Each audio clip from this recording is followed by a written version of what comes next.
नमस्कार, आप देख रहे हैं न्यूज आपका। सारंडा से एक बड़ी खबर निकलकर सामने आ रही है। छोटा नागरा थाना क्षेत्र के बलिबा के जंगली पहाड़ी इलाके में माओवादियों के द्वारा लगाए गए आईडी बम की चपेट में आने से एक वृद्ध व्यक्ति घायल हो गया है।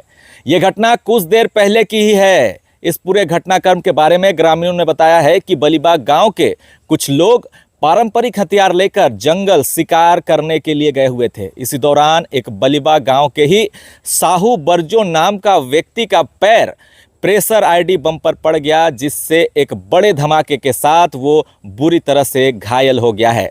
उसके साथियों द्वारा जंगल से उसे बाहर निकालने की कोशिश की जा रही है। बताया जा रहा है कि आईडी बम का धमाका काफ़ी जोरदार था, जिसके वजह से उसका एक पैर ग्रामीण की छत विछत हो गया है।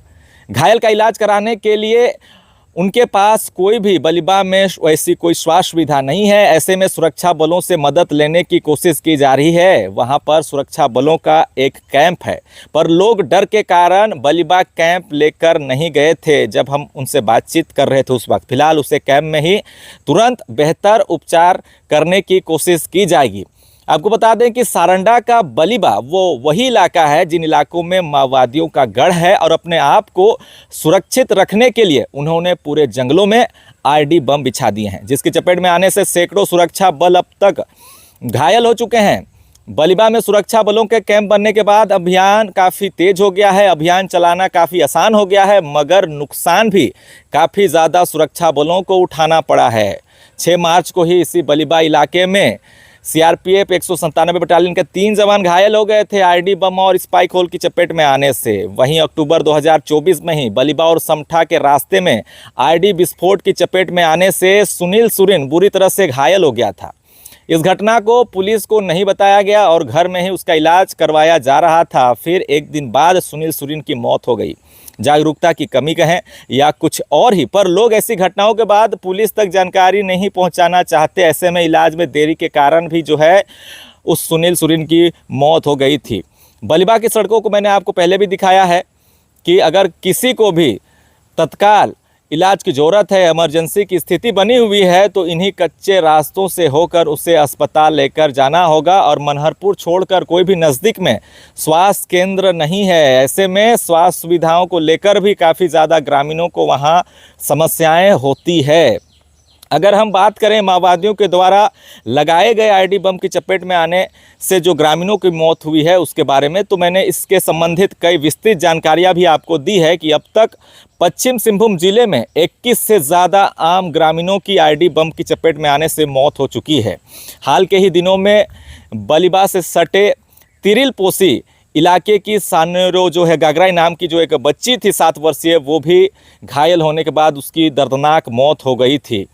वहीं अगर हम बात करें, इससे पहले सुनील सुरीन की मौत हुई थी और इससे पहले जो है छोटा कुड़ा इलाके में मौत हुई थी। एक लंबी लिस्ट है जिसमें माओवादियों के द्वारा लगाए गए जो आईडी बम होते हैं, जो प्रेशर आईडी बम होते हैं, वो जंगलों में दाखिल जो गांव के ग्रामीण होते हैं पत्ते तोड़ने के लिए, क्योंकि वनोपज पर ही ग्रामीणों का जीवन आश्रित है।